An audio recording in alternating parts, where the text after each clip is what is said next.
wanted to say something to someone and have them say something back. Welcome to Candid Conversations.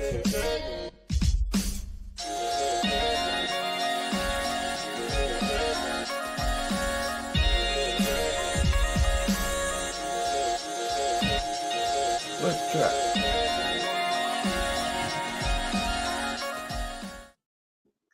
All right. Hey, what's up? What's up? What's up? I hope everyone is having a good day. You just tuned into FAFO with the block and myself, Mizz D. Today we're just gonna throw a subject out there. I was just telling the block here about the young man who they allegedly, we have to say that, the young man who killed in broad daylight the CEO of, I believe it's United Health in Manhattan last Wednesday. Ooh. Wow. So wait a minute. We're how far removed from those billionaire CEOs thinking in that sub? And now they're getting picked off, allegedly. Allegedly. I did hear one commentator say they're getting ready to eat the rich. Again, there's a lot of things going on around this. I was watching The View, I think it was yesterday, and they were really disgusted, and they were saying they were really surprised, I should say, not so much disgusted and surprised at the same time at the online comments about basically exactly what I was telling you. I don't think you're going to get a lot of people to feel sorry for this guy. No. We all know violence is not the answer. We do not advocate for that. That is definitely not how you solve your problems. But you're going to have a hard time getting the average person like you, me, people who get raked over the coals by the insurance company. And I say this gentleman brought in $6 billion a year. That's what his salary was. You're going to get a lot of people who really have a hard time feeling sorry for this guy. Starting with me, I'm not even gonna lie. When I'm juggling chainsaws while balancing on a cannonball, when dude's sitting here, breathing in gold ashes, it seems problematic. I'm not resentful. Right. If you earn your keep, right, then you're more than welcome to enjoy what you're entitled to. But when is enough enough? Right. Like, do you really need more than $80K a year? Right. Like for any suitable, comfortable living situation, do you need more than $80K? I did the math. Like you spend 25, 30 on housing, about 5 to 10 on energy, right, 20 on food and entertainment, kind of stuff like that. You still have like 15, 20 left over. Right. At what point does it turn to greed? When you can't spend it all in your own lifetime. Right. When you can go 3 generations and not spend it all in its entirety. Right.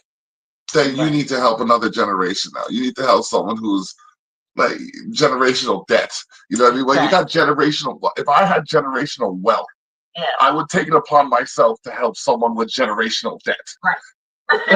Right. You know what I mean? Because you got to balance the economy. Because in order to solve one sector, you got to aggravate another one. That's why a lot of the politicians don't like me. Here's the thing: if I had that kind of money, I would take care of myself, take care of my people. But then I feel like when you have that kind of money, you got a kind of responsibility to society, to your maybe not the whole society, but your community. You got to leave it better than it was. Donate, build a center for kids, do something instead. Like, it's at what point do we cross the line into greed? I'm opaque, but I'm going to be transparent right now. Okay. I moved into this community and I found there was an issue in my unit. I took the property to court and I said, if I can validate this discrepancy within my unit, you must be held accountable for these discrepancies within all of these units. Fact. Now, I'm not in the highest tax bracket, I'll say that. Modest. I always use the word modest. Very modest life I live. So for me to take it upon myself to do that, I think, hey, if someone has more resources, they would do something similar, if not greater than. Right. I know two different organizations that I shop with that have over $7 trillion in profit. Mm, I'm coming for my return on investment, right. just so you know. Right. Okay.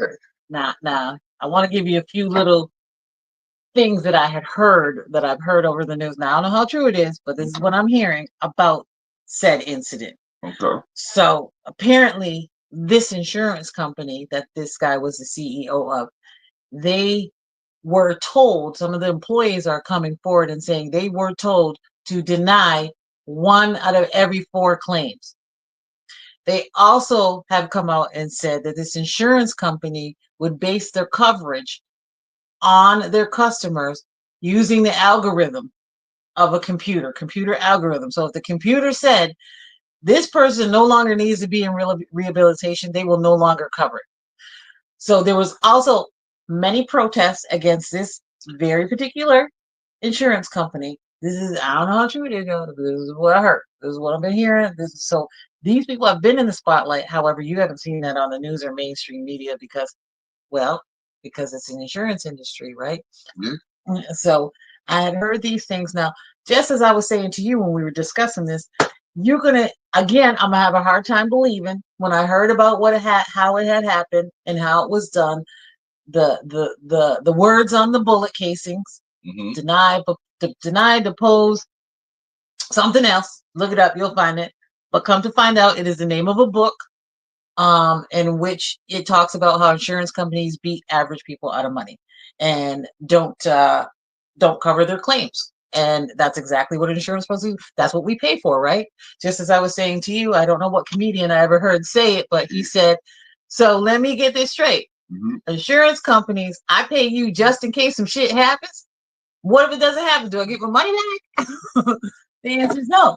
I should, you know what? Here's a problem. I'm going to say two things before we close this up. One, you're looking at two advocates for good. Now, the problem that I have with this is I just started something called rent equity because I firmly believe after paying off someone's mortgage, I should have something to show for it as a renter. But knowing that I don't get anything back after 12 years of, I don't know if it's thesis or Jesus, thanks to both of y'all. You know what I mean? No accidents, let me knock on wood. I need to have something back for that. Right. Let me get some. I think I did the math one time. I paid over $30,000 in insurance in the last 12 years. Crazy, right? I can't even get my oil changed. Crazy, I right? can't get my tires rotated. I can't get a new set after 5 years of paying insurance with no accidents. I should get free tires. Something. At least. Something. Maybe a yearly. I don't know. I can't lie. I get a Christmas card every year from my insurance company. All right. Okay, I can't lie. I do get the Christmas card with the little magnet calendar that goes on the fridge. That's what I get from them. But again, long time customer of my insurance company. Okay, long time. And that's as good as it gets. That's what I'm getting is a card and a little magnet calendar. I just changed insurance companies not too long ago. And even though they juggled me in a way that I had to deal directly with the owner about, I think so far everything's panned out. I haven't had a Christmas with them yet. Oh, okay. So I don't know what they got in store, but I mean, can we get a box of chocolates? I mean, give me like a 5% discount. Like for every year I don't make a claim, give me like at least a decent percentage off. I think that's what they do, but like I need a little bit more. If you're making billions of dollars billion off of my tens of thousands of dollars, billion. I need to get something. And remember now, that billions is just in case some shit happens. Just in case. Just in case some shit happens. But you don't get your money back if nothing ever happens. That money doesn't carry on, and maybe it goes to your offspring once you perish. Nope, they keep that. I like that as an idea. I like that. Well, I mean, shouldn't it roll over? I'm paying for it. Right? Like it's just, and I think that really what I was explaining to you earlier about this is definitely going to put insurance companies and corporate America. It's going to really shine the spotlight on this because apparently, also, I heard this young man's old roommate say that he did know that this young man had suffered from having a few back surgeries. This man is 20. This young man is 26 years old. He definitely had a gripe about with corporate America, clearly with insurance companies.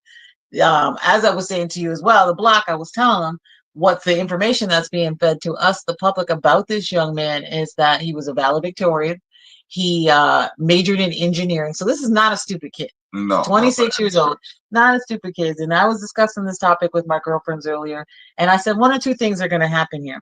Either he's just going to disappear and you're never going to hear from him. He got one off, right? He got one off. He took care of, that grudge.